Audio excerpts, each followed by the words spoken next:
hello మళ్ళీ phone చేస్తానే నాకు అబ్బా నువ్వు అట్లా ఫీల్ కాక సంతోష్ సారీ చెప్తున్నా కదా చేసేటి అని చేసి ఇప్పుడు ఫోన్ చేసి సారీ అంటావా నీ సారీ నాకేమది పో అరే అదేదో యాక్సిడెంట్ లో జరిగిపోయింది కదా అందుకే సారీ చెప్తున్నా ఎందుకు ఎట్లా చేస్తున్నావు నువ్వు ఇప్పుడు నీ సారీ నాకెందుకే నా వెనక్కి నమ్మకం లేదు కదా అందుకే అంతా చెప్తాను నువ్వు ఏంటి సంతోష్ ఎందుకు ఇట్లా మాట్లాడుతున్నావు నాకు నీ మీద నమ్మకం లేదు మా ఇంటికి రమ్మని చెప్తానా ఎందుకు ఇట్లా చేస్తున్నావు అసలు నువ్వు మాట్లాడే వెళ్తాను అని అంటే నీకు ఇష్టం లేదని ఉంటానా బాయ్ ఏంది ప్రేమ లేదా నీకు కాల్ చేస్తున్నానా అరే నా సిచ్యువేషన్ అర్థం చేసుకోవేంది నువ్వు నేను అర్థం చేసుకునే నేనంటే నీకు నిజంగా ఇష్టం అయితే నాతో రూమ్కి రా ఇగో సంతోష్ నేను ఎక్కడికి రాను ఇంకోసారి ఇట్లా మాట్లాడినా అనుకో ఫోన్ కూడా చేయక ఇంకా చెప్తున్నా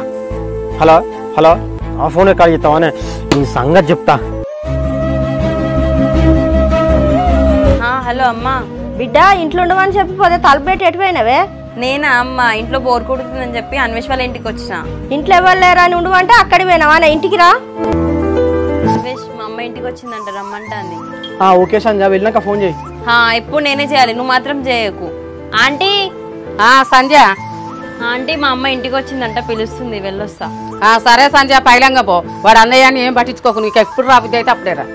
ఓకే ఆంటీ అన్వేష్ వెళ్ళొస్తా బాయ్